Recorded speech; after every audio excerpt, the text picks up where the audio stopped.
in the frozen heart of Alaska, where night lasts forever and silence hides secrets.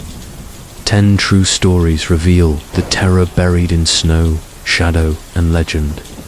From vanished villages to haunted tunnels, from shapeshifters to the stalker of Nome, this is not folklore.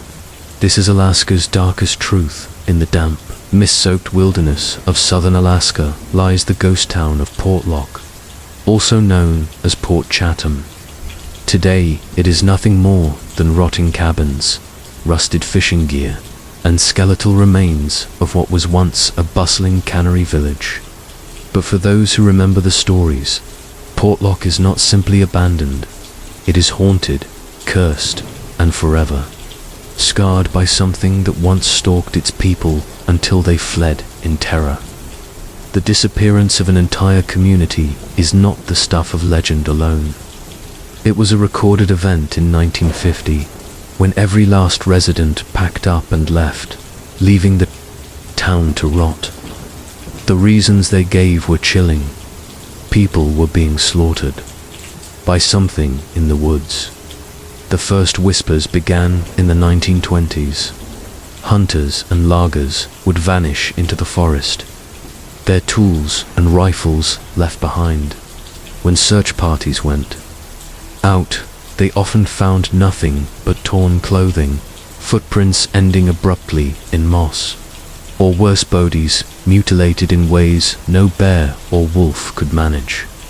One body was discovered floating in the lagoon, its chest crushed as if by enormous hands.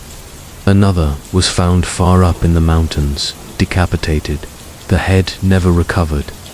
Locals began to speak of the Nantinek, a creature from native Alaskan lore, something like Bigfoot, but far darker. Witnesses described it as massive, covered in black hair, with eyes that glowed faintly in the gloom. It did not just hunt animals, it hunted people at first. Townsfolk tried to explain the killings as accidents. The forest was unforgiving, the terrain steep and slippery. Bears and moose were common dangers, but the pattern was undeniable. Entire hunting parties would disappear, leaving only dragged blood trails in the snow. Fishermen swore they saw enormous shapes moving through the trees, keeping pace with them along the riverbanks. Children were told never to stray near the forest edge, not even in daylight. And still, the deaths continued. By the 1940s, the fear had poisoned daily life. A schoolteacher recalled hearing screams echo from the mountains at night, so piercing. They froze the entire village into silence. Men returning from logging camps spoke of being stalked for hours by something they never fully saw, branches breaking just out of sight, heavy breathing on the wind. One man, trembling, told of waking in his tent to find a massive shadow leaning over him. He survived only because he fired his rifle in blind panic, scaring it off. The next day, he abandoned his job and left Portlock forever. The federal government did not investigate. Alaska was still a territory then, wild and ungoverned in many regions. What happened in Portlock was seen as superstition by outsiders, but inside the community, the bodies kept piling up. The stories reached a breaking point in 1949 when a group of gold miners working upstream never returned. Searchers found only bloody tools and huge humanoid tracks stamped into the mud, far larger than any man's. That was enough. In the summer of 1950, the remaining villagers' men, women, children gathered what they could carry, boarded boats, and left. They did not even attempt to sell their homes or equipment. They simply abandoned everything, too afraid to spend another night in the shadow of the mountains. To this day, Portlock remains abandoned. Hunters occasionally pass through, but most refuse to camp there. Those who do often report the same strange phenomena: rocks thrown at their tents during the night, eerie whistling in the trees, or the sense of being watched by unseen eyes. In the 1970s, a man hunting moose near Portlock was found dead, his body mangled in a way that suggested neither animal attack nor accident. The case was never solved. In the 1990s, fishermen on a nearby river reported seeing a massive figure standing on the shoreline at dusk, staring at them until it melted back into the trees. Skeptics argue that the town failed for economic reasons, that the cannery business collapsed and people left to find work elsewhere. But this explanation does not account for the sheer terror etched in the memories of the last residents. Elderly Alaskans who lived through the Exodus still refuse to discuss Portlock in detail. One woman, when asked by a journalist, grew pale and whispered, "We left because it would have killed us all. That thing in the woods, it wanted the village." Even modern paranormal researchers tread carefully when investigating the site. In 2019, a film crew attempting to document the legend set up camp among the ruins. They reported hearing heavy footsteps circling their tents at night. When they tried to pursue the sounds, they found only enormous tracks in the mud that seemed to appear and vanish without warning. After 3 nights, they left, shaken and unwilling to continue. The question remains, what drove an entire town to abandon their homes and livelihoods? Was it truly a predatory creature, as the native legends claim? Was it a series of unsolved murders covered by superstition? Or was it a mass hysteria born from isolation, fear, and the unforgiving wilderness? The truth lies buried in the fog of history, but the evidence, the abandoned village, the documented deaths, the witnesses who refuse to return suggests something. Darker today, if you stand among the skeletal remains of Portlock's houses, you will hear the relentless crash of waves and the distant call of eagles. But when night falls, the forest presses close, and the silence becomes suffocating. Locals say, if you listen carefully, you might hear it, the guttural cry of something not quite human, echoing through the trees. A reminder of why Portlock died, and why no one dares live there still. There is a place in Alaska where compasses spin, planes vanish, and people are swallowed by the wilderness as if they never existed. Locals call it the Alaska Triangle, a vast region stretching between Anchorage, Juneau, and Utqiagvik at the northern edge of the state, covering thousands of square miles of icy tundra, mountains, and forest. It has become infamous as one of the most dangerous and mysterious places on Earth. Since the 1970s, more than 16,000 people are estimated to have disappeared there without a trace, making it a hotspot of legends, conspiracies, and cold horror. The most famous case struck in October 1972, when a small plane carrying US Congressman Hale Boggs and Representative Nick Begich vanished while flying from Anchorage to Juneau. The aircraft never arrived. A search and rescue mission involving 40 aircraft, dozens of boats, and thousands of man-hours combed through the mountains and glaciers. Not a single piece of wreckage was ever found. The disappearance of a prominent politician should have led to answers, but instead it added fuel to the legend. If a plane that important could vanish without leaving so much as an oil slick, what chance did ordinary travelers have? But the mystery of the Alaska Triangle did not begin in the 1970s. For centuries, indigenous groups like the Tlingit and Athabascans spoke of malevolent spirits inhabiting the land. Some warned of the Kushtaka, shape-shifting demons that lure people away with cries that sounded like human voices. Others believed the wilderness itself was alive, pulling wanderers into another world.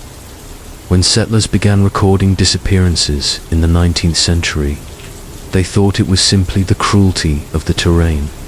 But over time, the numbers grew too large, too consistent, to be explained by nature alone. Pilots flying over the region have long reported bizarre instrument failures. Compasses spin wildly, radios cut out, and GPS signals vanish. Some tell of strange lights that appear above the mountains, hovering silently before darting away faster than any aircraft could manage. A helicopter pilot once described seeing an entire ridge of mountains illuminated as if by a massive searchlight, though no source could be found. He cut his flight short, terrified by what he could not explain. For search and rescue crews, the Alaska Triangle is a nightmare. When a person or a plane disappears, the terrain swallows evidence quickly. Snowstorms can cover wreckage within hours. Glaciers move and bury remains. Wild animals scatter bones. Yet in case after case, there is an eerie absence of any debris at all.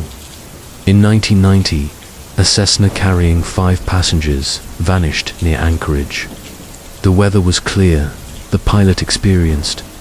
Dozens of aircraft scoured the suspected crash zone for weeks.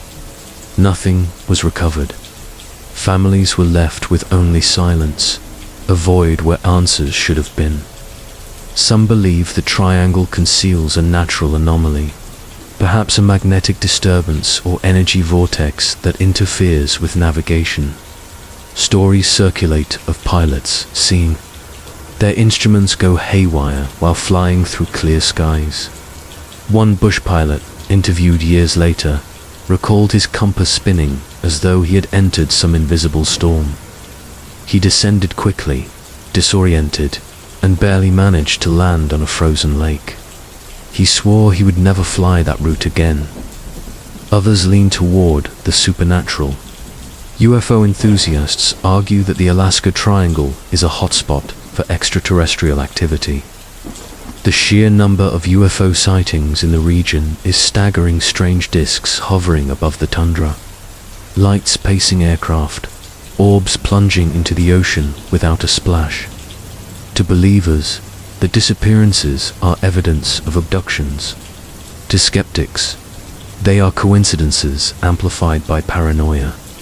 But for the families of the missing, the lack of bodies is harder to explain away. There are human predators too. The remoteness of Alaska makes it a perfect dumping ground for criminals. In the 1980s, serial killer Robert Hansen abducted women from Anchorage, flew them in his private plane into the wilderness, and hunted them like game. He buried some of his victims in shallow graves within the triangle. When the FBI caught him, he admitted to at least 17 murders. Investigators believe the triangle may hide many more graves, forever concealed by shifting snow and ice. Even when the explanation is human, the land seems complicit. In Nome, a town on the triangle's edge, dozens of native Alaskans went missing over the decades, vanishing during walks home from bars or short trips to friends' houses. Some were later found frozen in the snow, but many were never found at all. Families whispered that something hunted them in the darkness, something not of this world. When the FBI investigated, they ruled most of the disappearances as alcohol-related accidents. But locals never accepted that conclusion. They still speak of the Night Stalker of Nome, a presence that prowls during the coldest nights. What makes the Alaska Triangle especially chilling is its scale. In other regions of the world, disappearances cluster around mountains, swamps, or cursed villages.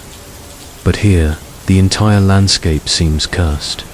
Between 500 and 1,000 people vanish each year in Alaska, and a significant number are linked to the triangle. Some disappear while hiking well-marked trails. Others vanish from boats in calm waters. Entire plains evaporate from radar, leaving air traffic controllers staring at blank screens. Loved ones wait for answers that never arrive, clinging to hope until reality crushes them. Survivors are rare, but their testimonies are unsettling. A hunter once stumbled out of the woods after being lost for 3 days. He claimed he followed voices that sounded like his family calling his name, only to realize he had been circling deeper into the forest. On the final night, he swore he saw figures standing among the trees, watching him silently, their eyes reflecting light, though no flashlight was present. Another man, a hiker, said he blacked out after seeing a bright light in the sky. He awoke 2 days later, miles from where he had been, dehydrated and disoriented, with no memory of how he got there. The Alaska State Troopers acknowledge the dangers, but attribute them to weather, wildlife, and inexperience. It is easy to get lost in a land so vast and unforgiving. Yet even they cannot ignore the statistical anomaly of so many vanishings in the Triangle. Some officers privately admit that they avoid flying certain routes or entering particular valleys. There are places out there, one trooper once said off record, where you just don't go. Not if you value your life. The legend of the Alaska Triangle persists because the disappearances never stopped. Each year, more names are added to the list, more families left without closure. The wilderness keeps its secrets. Maybe it is the earth itself swallowing intruders. Maybe it is human monsters exploiting isolation. Or maybe it is something older, something the indigenous people warned of long before planes and compasses arrived. Whatever the truth, the Alaska Triangle remains a place where the line between reality and nightmare dissolves, where people step into the wild and never return. If you ever find yourself flying over Alaska, and the pilot mentions crossing that vast invisible border, glance down at the endless white below. Somewhere under the snow, under the forests, under the ice, lie thousands of souls who vanished into silence. And if your compass begins to spin, if the radio goes dead, you will understand why the Alaska Triangle is not just a legend. It is a graveyard without crosses, a hunger without end. The wilderness of Alaska hides many secrets, but among the strangest and most unsettling is the legend of a structure buried deep beneath its mountains, a massive black pyramid larger than the Great Pyramid of Giza, concealed from the world, and guarded by silence. To those who believe, it is not merely an archaeological curiosity, but a source of inexplicable energy. The reason why planes vanish, compasses fail, and the land itself feels haunted. To skeptics, it is a conspiracy theory, nothing more. Yet the story persists, whispered among pilots, soldiers, and locals who swear something powerful slumbers beneath the frozen ground. The tale began in 1992, when a powerful earthquake struck central China. Seismologists from around the world studied the shockwaves, tracing how they traveled across the globe. Instruments placed in Alaska, near Mount McKinley, now Denali, picked up unusual readings. The signals suggested an enormous, solid structure beneath the Earth's crust, far larger than any natural formation should be. Rumors leaked that the object was perfectly geometric, resembling a pyramid. And not just any pyramid, but one constructed from a dense black material that absorbed radar and radio waves. Almost immediately, the story was buried. The data was classified. But a few researchers who spoke out insisted that something had been found, and the government wanted it hidden. Not long after, witnesses began to tell stories. A retired army officer claimed he had been part of a unit flown into Alaska to secure the site. He described a vast underground chamber, accessible through tunnels drilled into the permafrost. Inside, the walls were smooth, polished black stone. colder than ice and humming with a low vibration that seemed to enter the bones. At the center stood a pyramid so massive its tip vanished into darkness. It emitted no light, no heat, and yet their electronic equipment flickered and failed. Radios died, compasses spun, even wristwatches froze in time. His team was ordered never to speak of it again, and within months he left the service. Years later, his conscience heavy, he recounted fragments of what he saw. His story was dismissed, yet the details never changed. Other accounts trickled out. Pilots flying over remote stretches of Alaska reported their instruments going haywire in specific valleys, always in the same region. Satellite images sometimes revealed odd shadows, triangular depressions in the snow, only for the images to disappear from public databases days later. Locals spoke of strange lights over the mountains, spheres of glowing white orbs circling silently, then plunging straight down into the earth as if swallowed. One man, a hunter, told of finding an entrance sealed with heavy steel doors, guarded by men in unmarked uniforms. When he returned a week later, the area had been bulldozed, the ground scorched, as though nothing had ever been there. The strangest part of the Black Pyramid legend is its alleged purpose. Some believe it was not built by man at all, but by an ancient civilization long before recorded history, perhaps even predating the Ice Age. Others claim it is not a building, but a machine, designed to harvest and channel energy from the earth. A few researchers speculate that the pyramid is responsible for the magnetic anomalies of the Alaska Triangle, that its hidden power disrupts instruments and draws people into oblivion. To them, the thousands of disappearances are not accidents, but side effects of a colossal mechanism buried beneath the wilderness. Still functioning, still alive. Skeptics demand evidence.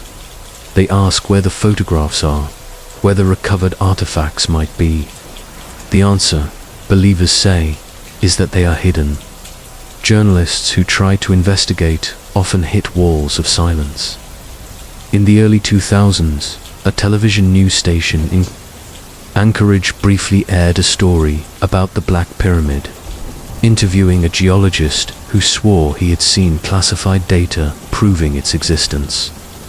Hours after the broadcast, the segment was pulled, the footage erased, the station declining to comment.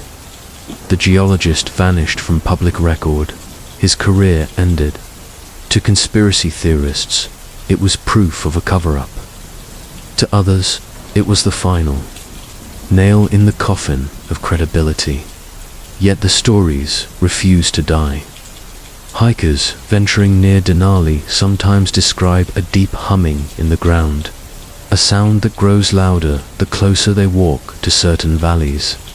Others speak of dreams that come without warning, visions of endless corridors lined with black stone, voices whispering in languages no one understands.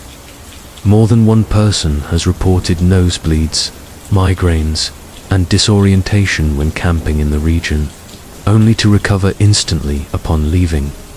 Scientists attribute it to altitude sickness, stress, or electromagnetic anomalies. But to those who know the legend, it is the pyramid exerting its will. The horror of the Black Pyramid lies not just in the possibility of what it is, but in the silence that surrounds it. If it were a myth, why classify data? If it were nonsense, why erase footage? If nothing exists beneath the ice, why do stories of military patrols, blocked valleys, and forbidden zones continue to emerge? The chilling thought is that somewhere, in Alaska, hidden under miles of rock and ice, there may be a structure not of this world, its origins unknown, its purpose unimaginable, and it is still active. Some whisper that the pyramid is a beacon, sending signals into the stars. Others believe it is a weapon, dormant until awakened. A darker theory suggests it feeds on life itself, that the vanishings in the Alaska Triangle are sacrifices demanded by the machine. No one can prove it, no one can disprove it, but the fear is enough to keep locals away. Entire areas of land remain avoided, despite being prime hunting or logging ground. The land doesn't want us there, one elder said simply, shaking his head. It belongs to something else. The Black Pyramid of Alaska remains one of the strangest and most unsettling stories of the North. No photographs, no concrete evidence, only whispers and disappearances.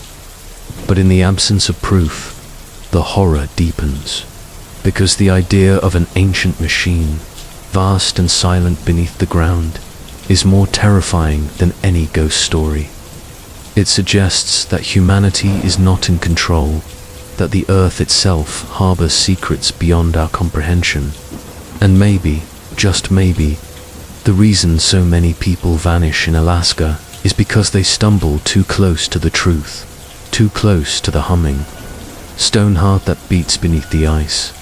When the wind howls through the valleys near Denali, it carries a low vibration, a sound that some dismiss as shifting glaciers. But if you stand still and listen, truly listen, you might feel it reverberate in your chest, as if the earth itself is alive and watching. That is when you remember the stories. A pyramid buried in silence, black as night, larger than anything man has ever built. A machine older than memory, waiting in the frozen dark. And you realize that in Alaska, some secrets are not meant to be uncovered, because they are still very much awake. Among the indigenous Tlingit people of southeastern Alaska, there is a legend that has lingered for centuries, one that mothers whisper to children as a warning and hunters carry in their hearts when they venture too far into the wilderness. It is the story of the Kushtaka, the land otter people. To outsiders, the name might sound harmless, even whimsical, but to the Tlingit, it is one of the most terrifying beings imaginably, shapeshifter, that lures victims with cries of distress, takes the form of loved ones, and drags the unwary into watery graves. For many in Alaska, it is not folklore at all, but a living horror that continues to claim lives in silence. The Kushtaka are said to appear as giant otters walking upright, their bodies covered in slick fur, their teeth sharp as knives. But their true danger lies in their ability to change shape. They can become human, mimicking the appearance of family members or friends.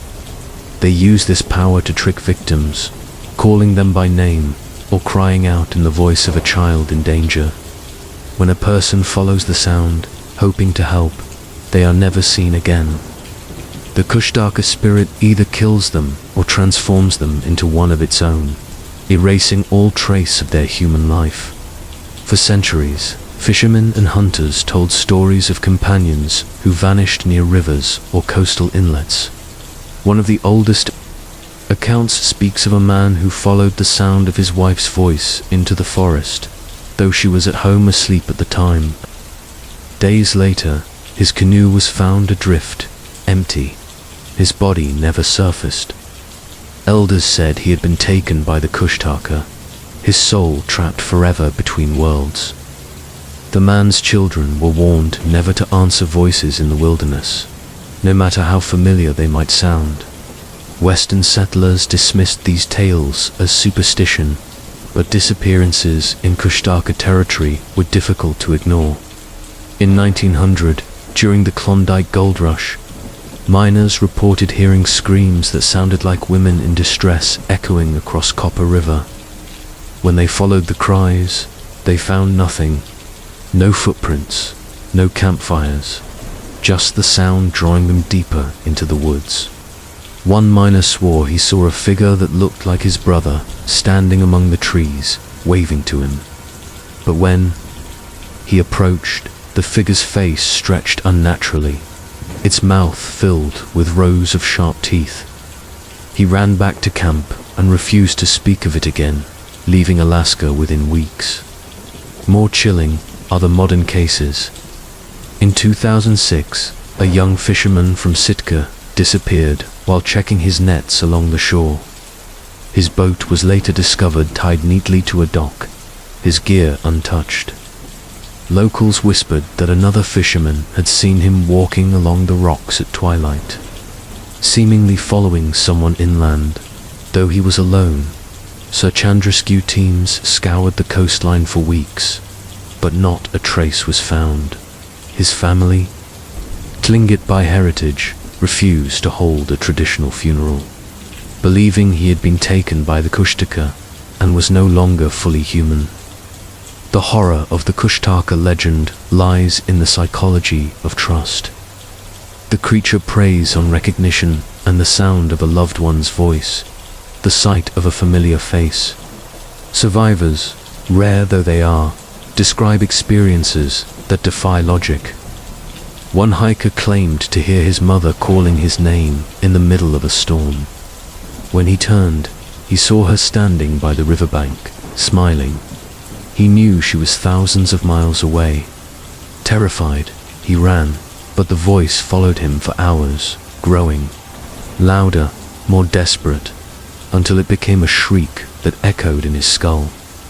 He emerged from the forest incoherent, trembling, and has never hiked again. Anthropologists suggest the Kushtaka myth may have grown as a way to explain drownings and disappearances in a land filled with treacherous rivers, icy fjords, and sudden storms. The Tlingit skilled seafarers knew the dangers well, but even they admitted that the number of vanishings seemed unnatural, especially when the lost were experienced fishermen or hunters.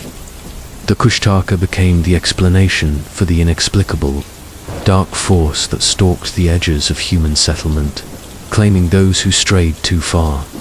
Yet belief in the Kushtaka is not uniform. Some Tlingit stories portray them not as purely evil, but as tricksters, capable of both harm and salvation. In certain tales, they rescue drowning people, transforming them into otters so they can survive. But the transformation strips away the victim's humanity, severing ties to their family forever. To be saved by a Kushtaka is to be lost all the same. That ambiguity only deepens the fear. Even if you survive, you may not return as yourself. Paranormal investigators who explore Kushtaka country often report strange phenomena. Audio recorders capture voices that mimic the team's own members, calling out from the trees. Footprints appear on muddy riverbanks, webbed and elongated, like those of a giant otter, but far too large to belong to any natural animal. Some researchers bring Tlingit shamans with them, who perform protective rituals and warn the team never to respond to voices in the night. "It will not be your friend," one elder once said. "It will not be your child. It will only sound like them." The Kushtaka legend has become part of Alaska's chilling identity, woven into its larger tapestry of vanishings and mysteries. To skeptics, it is a cultural ghost story, a way of instilling caution in a perilous environment. But even skeptics fall silent when confronted with the sheer number of missing persons. Reports filed along rivers and coastlines where the Kushtaka are said to dwell. In the face of so many empty boats, so many trails ending at the water's edge, folklore begins to feel less like myth and more like a warning written in blood and grief. What is most terrifying is the silence left behind. Families never recover, bodies never hold closure. They only remember the last time they heard their loved one's voice, the ordinary moment before they walked into the forest or toward the water and vanished. To believe in the Kushtaka is to believe that those loved ones are still out there, wandering the land as otter people, unable to come home. To disbelieve is no comfort, for the wilderness still swallows its prey without explanation. even today. Tlingit elders advise travelers not to whistle at night, not to answer cries for help in the wild, and never to trust a voice that comes from the darkness. The Kushtaka are said to linger in liminal spaces, river crossings, tidal flats, fog-choked inlets, waiting for the moment when kindness or curiosity outweighs caution. That is when they strike, not with claws or brute force, but with deception so intimate it breaks the soul. A familiar voice calling your name, a loved one waving from the tree line, a child crying in the dark. And when you step forward, you belong to them forever, in the endless wilderness of Alaska, where water and forest blend into one. The Kushtaka remain more than a legend. They are a reminder that not all who vanish are lost to nature alone. Some are claimed by something older, something that wears the faces we trust most, and lures us into a fate from which there is no return. Every 4th of July, the small coastal town of Seward, Alaska, comes alive with one of the most grueling foot races in the world, the Mount Marathon Race. Runners charge from the harbor, through the streets and up the sheer slopes of Mount Marathon, a brutal climb that tests endurance, courage, and balance. The race has been held for more than a century, with injuries common but fatalities rare. Yet in 1996, the mountain took more than it had ever taken before. A runner vanished mid-race, swallowed by the rugged slopes, and was never seen again. His disappearance remains one of the most chilling, unsolved mysteries in Alaska's sporting history. The runner was a 33-year-old man named Marvin "Marty" Bergen, an amateur athlete but experienced outdoorsman. He had trained for months, familiar with the terrain, confident he could handle the punishing climb and descent. Witnesses saw him during the ascent, sweaty but determined, pushing past tree line, somewhere near the turnaround pointer flag. At the mountain's shoulder, he was spotted among other racers. But after that, he vanished. Dozens of runners descended. He did not. At first, officials thought he had twisted an ankle or slowed to catch his breath. Hours later, when the last finishers staggered across the line, it was clear something was wrong. Marty was gone. The search began immediately. Volunteers, park rangers, and rescue dogs scoured the mountain. The terrain was of loose shale, hidden crevices, dense brush that could swallow a man whole. Helicopters buzzed overhead. Rescuers shouted his name into the wind. No response came. They found no torn clothing, no footprints straying from the trail, no scent trail for the dogs to follow. It was as if the mountain had opened and taken. Seward is a small town, and rumors spread quickly. Some claimed they saw a lone figure moving on the ridge long after the race, standing motionless, watching searchers below. Others swore they heard cries echoing from the ravines, only 4. The voices to vanish when pursued. One hiker later reported seeing what he thought was a runner crouched near the tree line, but when he called out, the man melted into the brush with unnatural speed. None of these sightings led anywhere. None produced evidence. Rescue teams returned day after day, combing the slope inch by inch. They rappelled into gullies, sifted through scree fields, crawled through patches of alders so thick they formed walls. Nothing, not a shoe, not a water bottle, not a scrap of clothing. It became the most intensive search in the mountain's history, and yet the result was emptiness. After weeks, the official search was called off. Marty Bergen was declared missing, presumed dead. His family had no body to bury, only the echo of his last climb. What makes the disappearance so haunting is how visible the race usually is. Hundreds of spectators line the streets and lower slopes. runners are rarely alone, the course narrow and direct. For Marty to vanish required something extraordinary, a catastrophic fall into terrain so inaccessible that rescuers could not reach him. Or something far stranger. Locals began whispering about the mountain itself. Mount Marathon had long been considered dangerous, but now it seemed malevolent. Some said the mountain spirit had claimed him, angered by the intrusion of the race. Others spoke of an old Tlingit belief that mountains can take people who disrespect them, hiding their bodies forever as punishment. Skeptics shook their heads, but they had no better answers. In the years that followed, the mystery only deepened. Hikers continued to report unsettling experiences near the race trail. A group of teenagers once claimed they heard heavy breathing behind them as they descended, though no one was visible. Another hiker, alone on the upper slopes, swore he saw a man in running gear standing at the turnaround flag, staring down. When he approached, the figure was gone. He dismissed it as exhaustion, until he later learned of Marty's disappearance at that very spot.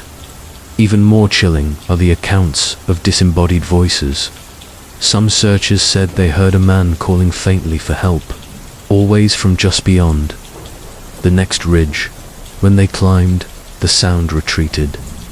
Dogs reportedly grew agitated, whining and refusing to proceed into certain gullies.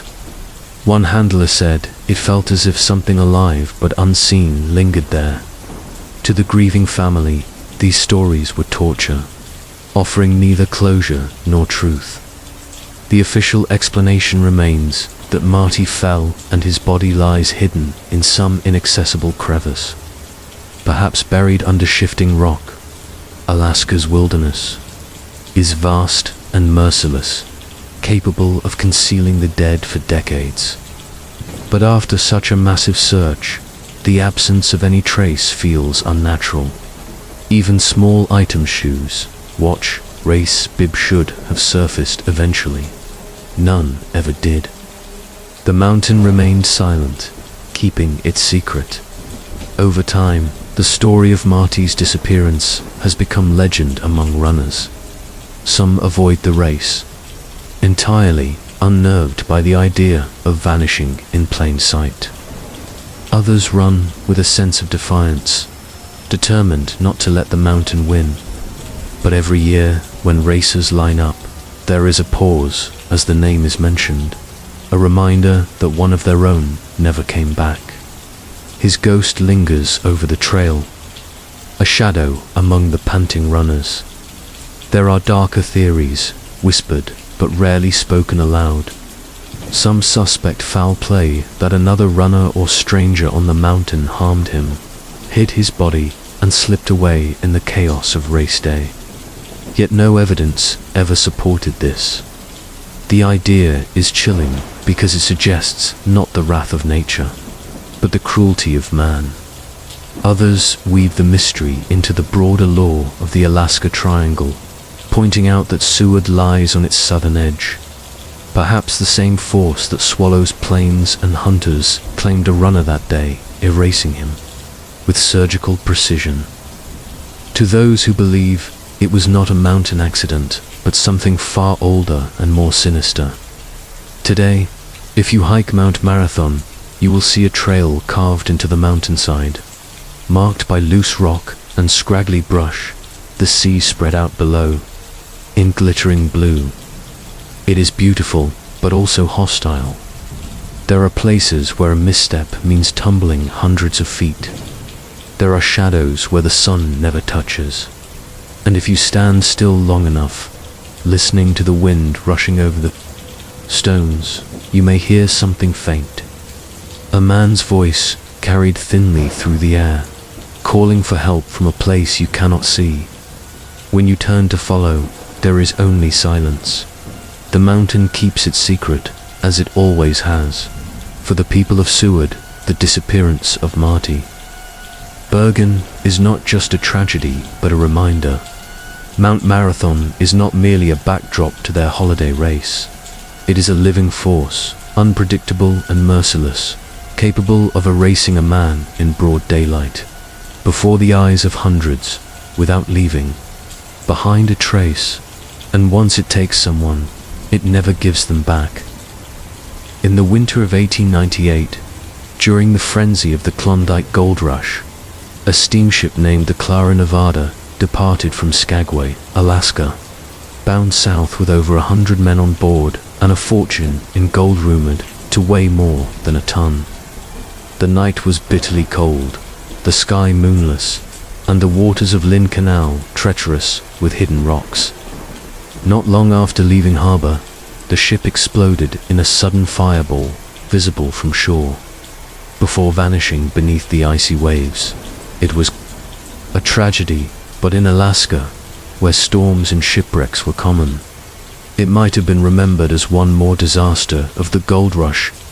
Were it not for what followed, no bodies were recovered. In the days after the sinking, bits of charred wood and floating debris washed ashore, but not a single corpse. Families waited for remains that never came. Rumors spread that the explosion had not been an accident, but a deliberate act, insurance fraud, or a plot to seize the gold. Witnesses on shore claimed they saw figures leaping into lifeboats just before the fire consumed the vessel. Others swore the ship was sabotaged, set ablaze to conceal theft. But the strangest stories came weeks later, when fishermen began to whisper about what they had seen on the waters at night. Sailors reported strange lights moving across the surface near Eldred Rock, where the Clara Nevada sank. They described the glow of lanterns bobbing above the water, as if men were still rowing lifeboats in the darkness. When they drew nearer, the lights would vanish, leaving only black waves. Some swore they heard voices, shouts, screams, or the steady rhythm of oars dipping into the sea, but when they called back, silence answered. One fisherman said he nearly collided with what looked like a lifeboat full of men, faces pale, eyes staring, before it dissolved into mist by spring. The wreck had become infamous. Treasure hunters searched the seafloor, convinced the gold was still aboard, but the waters were deep and the currents violent. Divers who tried their luck returned shaken, speaking of shapes moving in the gloom below, of ghostly figures pressing against the glass of their helmets. One diver quit entirely, swearing he had seen a man's face inches from his visor, mouth open in a silent scream. Another emerged in panic, tearing off his gear, babbling that the dead did not want to be disturbed. None found the gold. None found the missing men. The haunting intensified. Ships passing Eldred Rock claimed to hear bells ringing across the water on nights when no foghorns or buoys were near. On stormy evenings, a phantom ship was said to appear, a steamer with glowing windows, its decks alive with shadowy passengers, smoke trailing from its stacks. It would glide silently past, then vanish into the waves. Some captains logged these encounters formally, embarrassed but unable to deny what their crews had seen. To others, the Clara Nevada had joined the ranks of ghost ships, condemned to sail forever. Meanwhile, the questions of what had truly happened refused to fade. Historians later uncovered evidence that the Clara Nevada had a troubled past. Once called the Clara Nevada, it had been seized for smuggling, hastily refitted, and pressed into service as a passenger vessel despite being unfit for the treacherous Alaskan waters. Survivors, officially, there were none. Yet, in nearby towns, rumors persisted that a handful of men had made it to shore, seen disappearing into the wilderness. Some locals claimed the explosion was staged, the gold offloaded before the ship was destroyed, its passengers murdered to silence them. No proof ever surfaced. The mystery deepened, and the ghosts seemed determined to keep it unsolved. Even today, More than a century later, fishermen speak of unease near Eldred Rock. The old lighthouse keepers, who once manned the station there, wrote in their journals of nights spent listening to phantom cries carried over the waves. Some described knocking at the door in the small hours, as though shipwrecked men sought refuge, but when opened, only freezing spray met them. Others wrote of seeing a burning ship in the distance, a great orange glow staining the sea only, to watch it vanish when dawn broke. Many dreaded the anniversary of the sinking, claiming the activity peaked each February when the Clara, Nevada went down. Modern divers who explore the wreck site report strange malfunctions in their equipment. Lights flicker, compasses spin. Some claim to hear knocking from within the broken hull, as though fists pound from inside. One expedition in the 1970s brought back eerie photographs, shapes that resembled faces, pressed against the shattered windows of the wheelhouse, staring outward. Whether tricks of light or something more, the images fueled the legend. The gold has never been recovered. Some whisper it remains cursed, guarded by the drowned souls of the passengers, punishing any who would seek it. For the families of those who perished, there was never closure. The official story, recorded dryly in maritime reports, states that the Clara, Nevada struck a rock and its boilers exploded, killing all aboard. But for those who live along the Alaskan coast, that explanation feels hollow. They know the sea keeps secrets. They know the dead are not always at rest. And when they see flickering lights on the water, when they hear voices in the dark, they do not dismiss them. They remember the doomed gold ship and the men who vanished into fire and ice. There is a final chilling detail that often goes unspoken. In some accounts, when the phantom steamer appears, witnesses swear they can see figures lining the railing's passengers, watching silently, their faces pale in the glow of the ship's ghostly lamps. Some raise their arms as though calling for rescue. Some stand utterly still, eyes fixed on the living, and among them, according to one terrified fisherman, stood a man clutching a heavy satchel, gold spilling through his fingers, his mouth twisted into a smile that was not human. The Clara, Nevada rests at the bottom of Lynn Canal. Its timbers rotted, its decks collapsed, but its presence lingers. A shipwreck, yes, but also a warning. The sea does not forget betrayal, and those who die with unfinished business do not sink quietly into the depths. They rise again, lanterns bobbing, calling out through the fog, doomed to wander the waters of Alaska until the gold is found, or until the living finally learn to leave them in peace. The town of Talkeetna, Alaska, looks almost too picturesque to harbor dark secrets. Nestled at the base of Denali, its streets are lined with log cabins, craft shops, and the steady flow of climbers preparing to ascend the tallest peak in North America. Yet just beyond the cheerful main drag stands an aging wooden building that locals speak of only in lowered voices. The old Talkeetna Lodge, once a hub of life and laughter.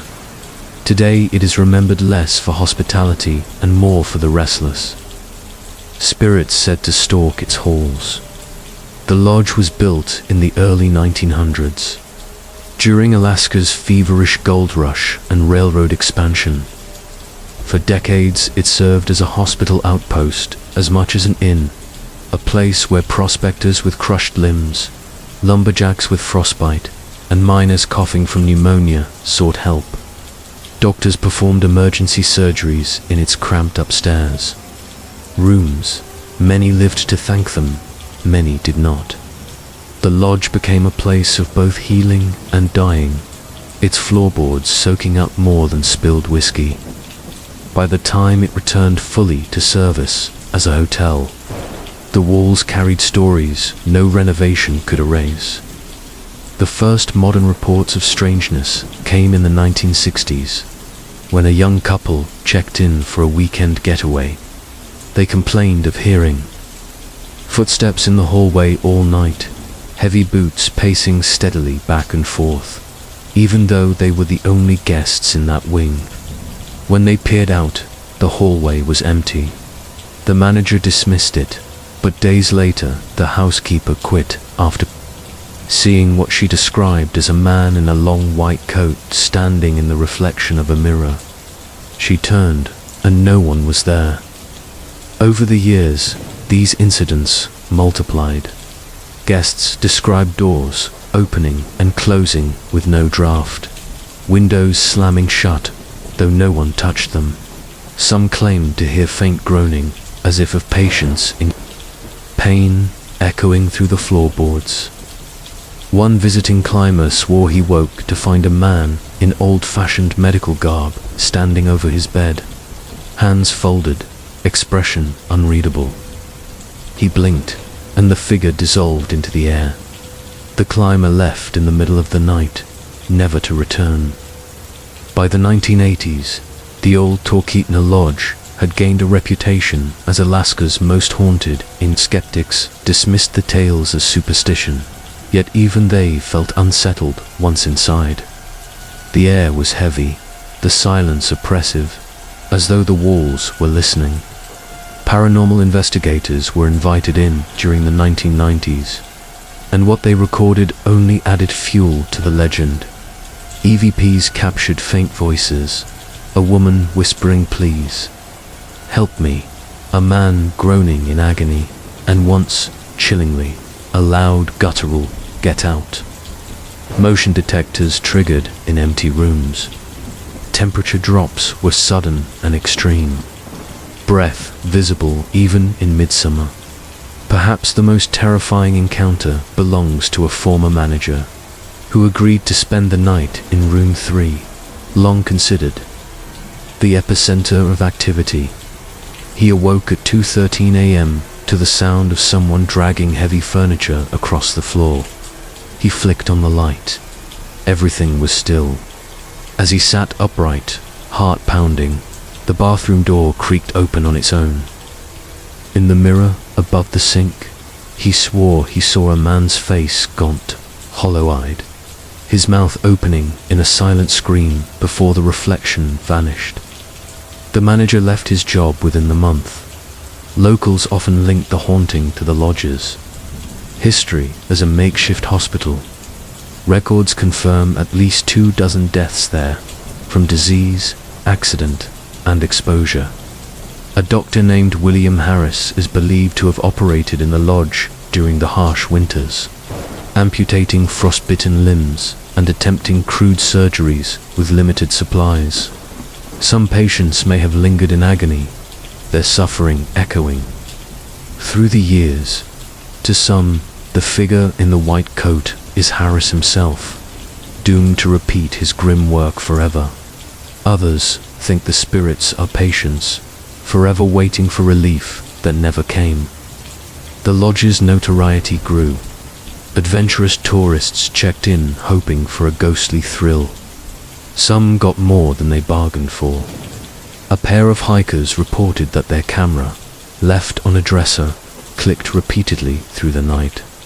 When they developed the film, several frames showed a pale figure at the end of the bed, though no one had been in the room. Another guest left a journal entry describing how the temperature dropped so suddenly her breath clouded the air. Then an unseen hand pressed firmly against her shoulder, pinning her in place until she screamed. Skeptics remain, they point out. That old buildings creak, drafts cause doors to move, and suggestible visitors invent stories after hearing rumors. Yet even they cannot explain why cell phones often lose signal inside the lodge, or why electronic equipment frequently malfunctions. A television crew once attempting a segment reported all their batteries drained simultaneously, cameras dying mid-recording. One cameraman swore he felt something icy brush his neck at the same instant. though nothing was visible on playback. Today, the old Talkeetna Lodge no longer operates in its original capacity, but its legend persists. Locals advise newcomers not to mock the stories, and some avoid walking past at night altogether. They claim that even from the road you can see lights flickering in rooms long since locked, or curtains parting as if someone watches from within. Taxi drivers tell of being hailed near the entrance late at night, only to find no passenger waiting. A delivery worker once claimed he saw dozens of faces in the windows, staring down at him though the building was supposedly empty. What is most disturbing is how the lodge seems to feed on attention. Each new investigation, each tourist daring to stay, seems to intensify the activity. Paranormal groups describe it as a residual haunting, but others think it more intelligent something that wants to be noticed, to be remembered. Some even whisper that the lodge holds a portal, a thin place where the dead slip easily into the world of the living. The evidence is circumstantial, but the fear it provokes is undeniable. In the quiet hours before dawn, Talkeetna's streets fall, silent, the sky heavy with stars. And if you stand near the old lodge, listening closely, you might hear it. The shuffle of boots pacing the hallway, the echo of a woman's cry, the faint clang of surgical instruments. The building looms dark, its windows black, but you may feel the certainty that someone is watching from within. Many have gone inside. Not all have stayed the night. For in Talkeetna, the lodge is more than wood and nails. It is a vessel of memory, a house of pain, and perhaps a trap for souls who never found peace. Whether you believe in ghosts or not, the old Talkeetna Lodge endures as a warning. History does not always rest quietly. Sometimes it lingers, whispering through the walls, pacing the halls, waiting for the next guest to listen. In the winter of 1930, Fairbanks, Alaska, was gripped by one of the coldest seasons in memory. Temperatures plunged well below -50 degrees. Winds howled through the boreal forest, and the Chena River froze solid. The town was a frontier community then, with rough cabins, coal stoves, and long stretches of wilderness where isolation could kill as quickly as any predator. It was in this setting that a discovery was made so chilling, so inexplicable, that it has haunted local memory for nearly a century. The Frozen family found dead in their cabin, their bodies preserved in ice, their faces twisted in terror. The family consisted of George and Anna Keller, recent transplants from Washington State, and their 2 children, ages 7 and 10. They had arrived the previous year, seeking opportunity in the goldfields and logging camps. They built a modest cabin a few miles outside Fairbanks, near the edge of the forest. Neighbors described them as cheerful, hard-working, eager to make a life in Alaska. Nothing about them suggested tragedy till January 1930, when silence from the homestead grew too long. A neighbor snowshoed over to check on them, and what he found became the stuff of legend.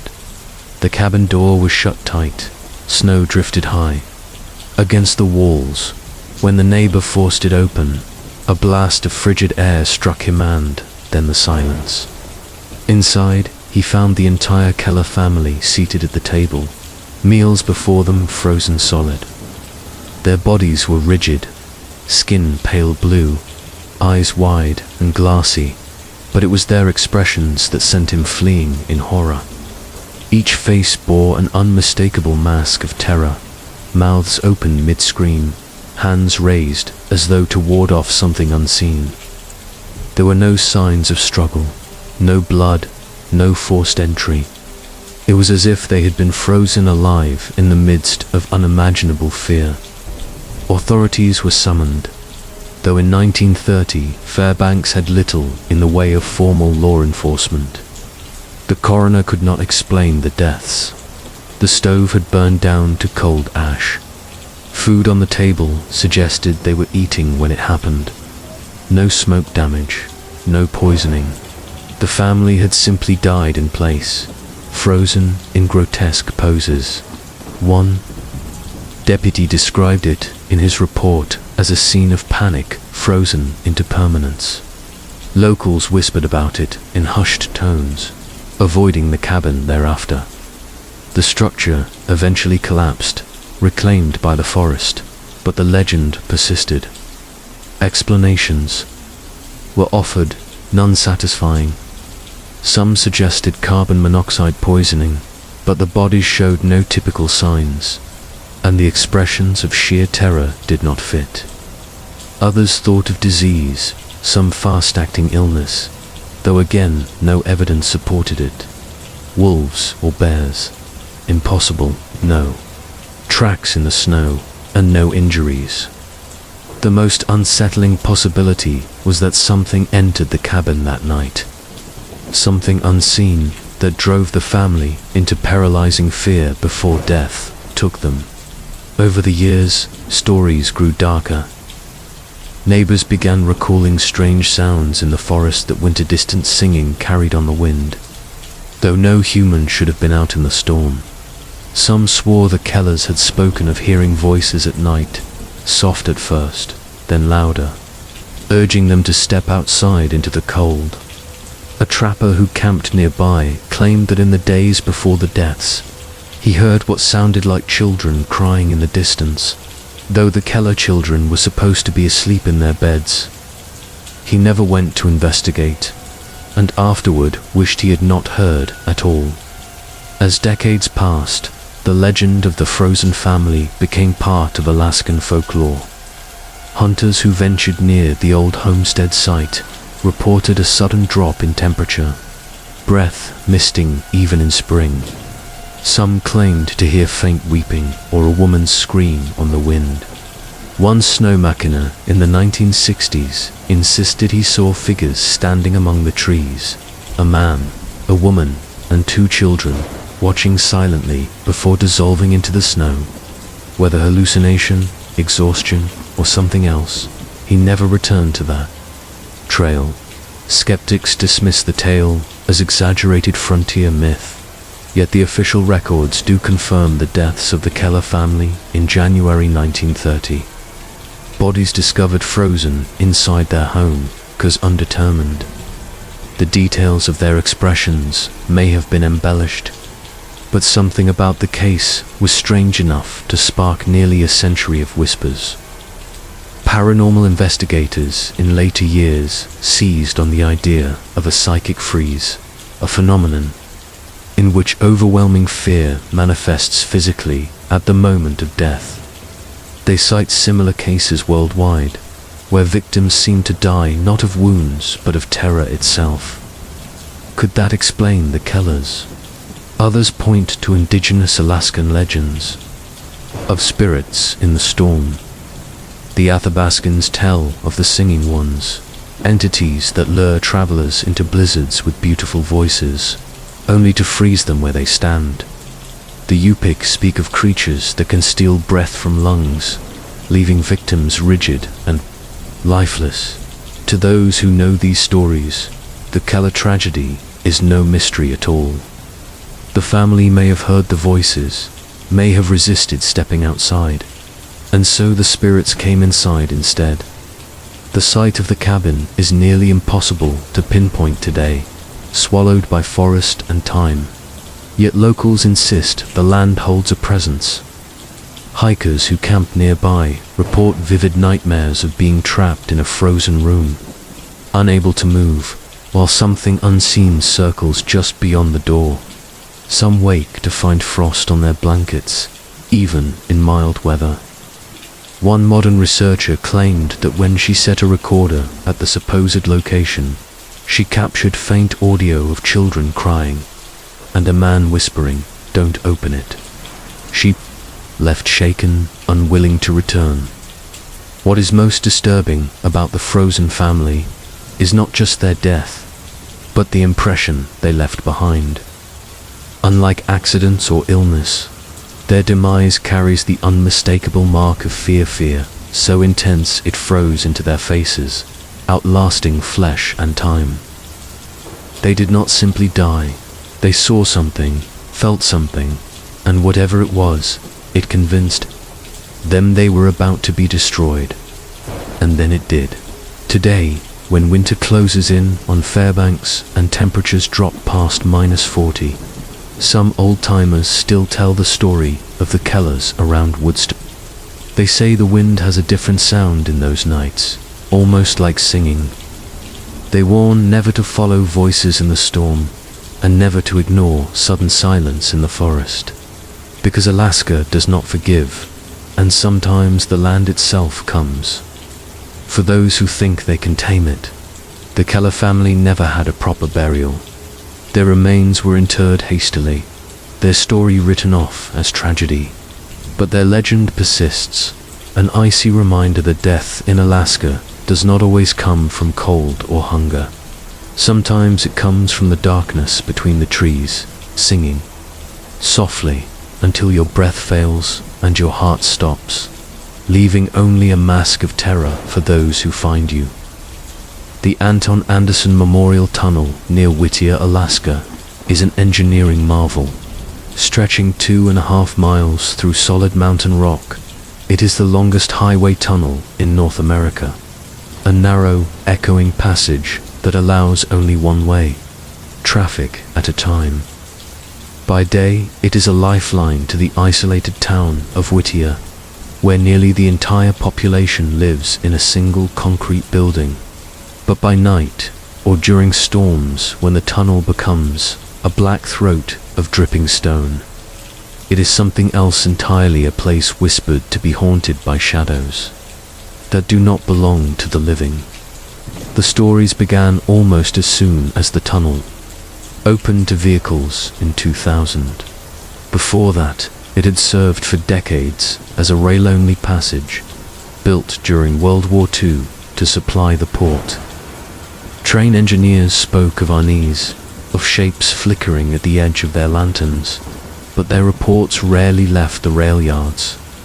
It was only when ordinary drivers began passing through that the legends grew. People claimed to see figures standing in the darkness between the walls and the road, impossibly close, yet invisible when headlights struck them. Some said they felt watched the entire length of the passage, a pressure on their chest that lifted only when daylight returned. One of the earliest and most unsettling incidents occurred in 2001, when a trucker transporting supplies to Whittier stopped halfway through due to engine trouble. He radioed for assistance, then sat in the cab, waiting. Later, he told investigators he saw a man walking along the side of the tunnel, dressed in dark clothing, face obscured. Thinking it was another stranded motorist, he leaned out to call, but the figure kept walking silently, never acknowledging him, until it passed directly behind the truck. The trucker climbed out to check, but the tunnel was empty. His distress call logged the time, but security cameras showed nothing except his truck idling alone. Such reports multiplied. Commuters described catching glimpses of people in their rearview mirrors. A woman in a long dress, a child standing barefoot, men in tattered coats. Each vanished when drivers turned to look. Some described pounding sounds against their vehicles, as though fists struck from outside. Yet inspections revealed no damage. Others told of sudden plunges in temperature, breath misting in the cab even when heaters roared, a cold so deep it felt alive. One teenager claimed that as her family drove through, something whispered her name from the back seat. She refused to enter the tunnel ever again. The most disturbing case came in 2007, when a man named David Sims disappeared inside the tunnel. He had been driving alone from Anchorage to Whittier, last seen entering at his scheduled time. His car was found pulled to the side halfway through, engine running, headlights on. The driver's door was open, but Sims was gone. Searchers combed the tunnel and surrounding mountains, but no trace of him was ever found. Security footage showed his car entering, but never showed him leaving. To this day, he is listed as a missing person. Locals insist he was taken by the shadows. Folklore offers chilling context. The Chugach people who once inhabited the area believed mountains contained spirits, some protective, others hostile. They warned of entities that lurked in caverns and passes, mimicking human forms to lure travelers to their doom. Some elders say the tunnel was carved through sacred ground, disturbing what lay within. To them, the shadows are not mere illusions, but guardians enraged by the intrusion, punishing those who cross unbidden. Skeptics dismiss this as myth, yet cannot explain the sheer number of consistent accounts from unrelated witnesses. Even construction crews reported odd events during the tunnel's modernization in the late 1990s. Workers swore equipment moved on its own overnight. Tools relocated or missing entirely. One foreman recounted hearing laughter echoing from deep in the tunnel when only 2 men were inside, both accounted for. Another worker quit after seeing what he described as a line of people standing motionless at the far end, silhouettes against his floodlights, who vanished when he approached. Though never included in official reports, these stories spread quietly among the crews, fueling unease that never left by 2010. The Whittier Tunnel had earned a reputation not just as an engineering marvel, but as one of the most haunted locations. In Alaska, paranormal investigators sought access, setting up audio recorders and thermal cameras during scheduled closures. Results were inconclusive, but some claimed to capture faint voices, murmurs in an unknown language, a child crying, a man growling, "Leave." Thermal imaging allegedly showed cold spots shaped like human forms, standing against the walls, where no one was visible. Skeptics called it faulty equipment, but believers saw confirmation. Drivers today still share stories. A woman who commutes daily for work swears she often sees someone jogging along the side, keeping pace with her car, though no pedestrian has ever been found. Another claims she once braked hard to avoid hitting a man standing in the road, only to realize there was nothing there when her vehicle stopped. Some visitors refuse to use the tunnel at night, opting instead for the ferry across Prince William Sound, even though it is slower and more expensive. For them, the fear is not worth the risk. The missing man, David Sims, remains the darkest reminder. His family clings to hope, but most in Whittier believe he is gone forever, claimed by something that lives in the stone. Some drivers leave, offerings coins tossed onto the tunnel floor, or prayers whispered before entry seeking safe passage. It may be superstition, but in Alaska, where the wilderness kills easily, respect for unseen forces runs deep.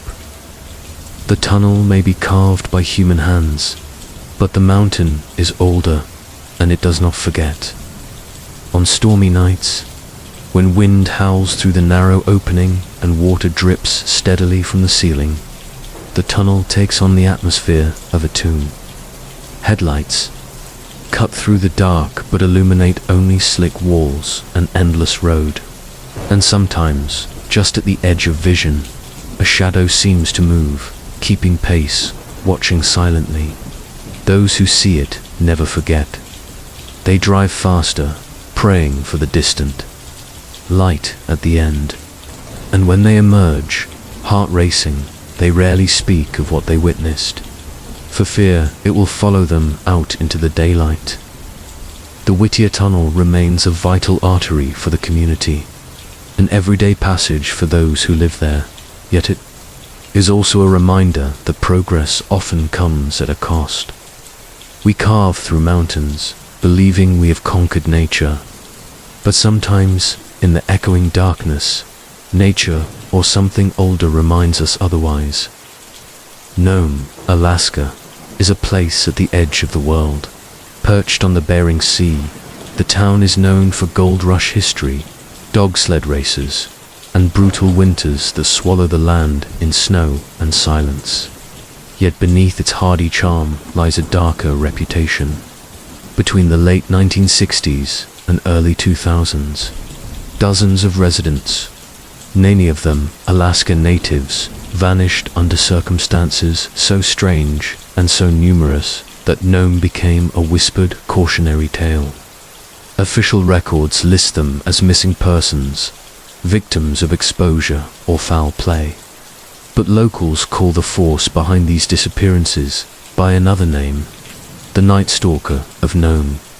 The statistics alone are chilling. Over 3 decades, more than 20 cases accumulated in Nome and surrounding villages. Most were men, some women, all last seen walking home from bars or leaving friends' houses late at night. The temperature often hovered well below freezing, the kind of cold that could kill in an hour. Their bodies were rarely recovered. When they were found miles from town, stripped of clothing, lying face down in snowdrifts. Investigators chalked many up to hypothermia, but families never accepted the explanations. Too many patterns, too many unanswered questions. One of the earliest cases occurred in 1969, when a fisherman named Thomas Utuk disappeared after leaving a tavern near Front Street. Witnesses recalled him heading toward the shore, laughing, his coat pulled tight. He never made it home. His body was found days later, frozen solid, arms outstretched as though he'd been reaching for something. There were no tracks around him except his own. Locals whispered he had been lured into the tundra by something unseen. His widow swore she heard knocking on their cabin door for weeks afterward. But when she opened it, no one was there. The 1970s brought more. Young men vanished in groups of 2 or 3. Search parties found abandoned snow machines with engines still warm, but no riders. One case in 1975 involved 3 high school friends who had been ice fishing. Their gear was discovered neatly, arranged on the ice, lines still dangling in holes. Their bodies were never recovered, despite extensive searches. The ice was thick, unbroken, as though they had simply been erased. Law enforcement in Nome struggled with limited resources, harsh terrain, and small populations spread over vast distances. Many cases went cold. Officials often concluded that alcohol and exposure played the primary roles, but residents felt otherwise. People drink everywhere.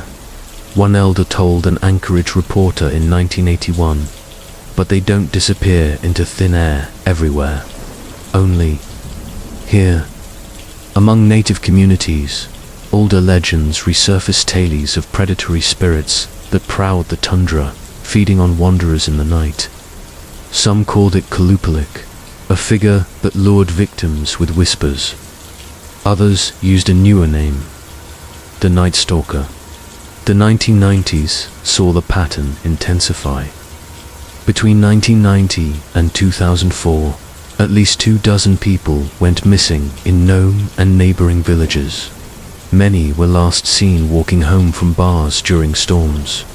Searchers found occasional footprints in the snow, but the tracks often stopped abruptly, as if erased. One police officer admitted off the record that it was as if the victims had stepped into nothingness. Families pressed for answers, demanding federal involvement. Eventually, the FBI opened an inquiry, focusing on 18 cases between 1960 and 2004. Their official conclusion: there was no serial killer, only a tragic overlap of alcohol use, sub-zero temperatures, and poor transportation. But the locals shook their heads. The explanations didn't match what they had seen and felt. Take the case of Mary Portlock, 1998. She was 23, last seen leaving a gathering of friends. Hours later, her boots were found near the outskirts of Nome, neatly placed side by side in the snow. Her socks led a short distance before stopping abruptly. Her body was never recovered. Investigators suggested she may have wandered, disoriented, and succumbed to exposure. But her family insisted Mary would never have removed her boots in such conditions. Elders whispered that something had taken her, stripping away her defenses. Before carrying her into the dark, survivors add weight to the whispers. One man, intoxicated and staggering home in 2001, claimed he was followed by a tall figure that matched his pace exactly, staying just at the edge of vision. When he turned suddenly, the street was empty. Another man described hearing footsteps behind him on a frozen trail, then feeling icy fingers brush his shoulder. He ran the rest of the way home and refused to ever walk alone at night again. These accounts rarely reached police reports, but among townsfolk, they circulated like wildfire. Skeptics argue that fear and folklore fed each other, creating a monster out of tragedy. But even skeptics admit the coincidences are unsettling. Why so many disappearances clustered in one remote town?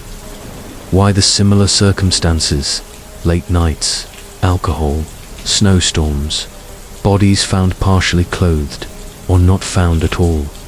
Some paranormal investigators proposed a more chilling theory, that Nome sits on a fault line not only geological but metaphysical, a place where worlds overlap. The Night Stalker might not be human at all, but something ancient, something that slips between dimensions under cover of Arctic night. The town today remains haunted by the legacy. Families still hold vigils for lost loved ones, candles flickering against the endless winter. Bars close earlier than they once did, wary of contributing to the danger. Some residents refuse to walk alone after midnight, no matter how short the distance. A few even leave offerings, tobacco, food, or coins at the edges of town, hoping to appease whatever watches from the snow. Tourists arrive, curious, drawn by the legends, but quickly learn the weight of silence that hangs over conversations when the topic arises. And then there are the dreams. Multiple residents over the years have claimed to see the missing in their sleep standing on the shoreline, calling faintly, eyes wide with terror. Some say the dreams come in waves, often around the anniversary of disappearances. Elders interpret this as proof that the dead are not at rest, trapped between worlds by whatever force claimed them. They are still here, one woman said softly. The Night Stalker doesn't just take bodies, it takes souls. Officially, the case files remain closed, listed as tragedies of circumstance. The FBI's conclusion stands. But ask around Nome, and you will hear a different story. That something prowls the edges of town during blizzards and blackout nights. That it waits for those who stumble home alone, drunk or weary. That once it sets its sights on you, no one can help. Locals still warn newcomers in hushed tones. Never walk home by yourself at night. If you hear footsteps behind you, don't look back. If you see someone standing in the snow, keep walking. Don't speak, don't stop. Nome is a place of survival, where the land itself can kill. But the missing are more than statistics. They are shadows in the snow, reminders of something unseen, perhaps unspeakable. Whether the culprit is human predator, hostile wilderness, or something far older, the fear is real. And in Nome, when darkness falls and the wind howls across the tundra, people still wonder who or what walks with them in the night. Thank you for following.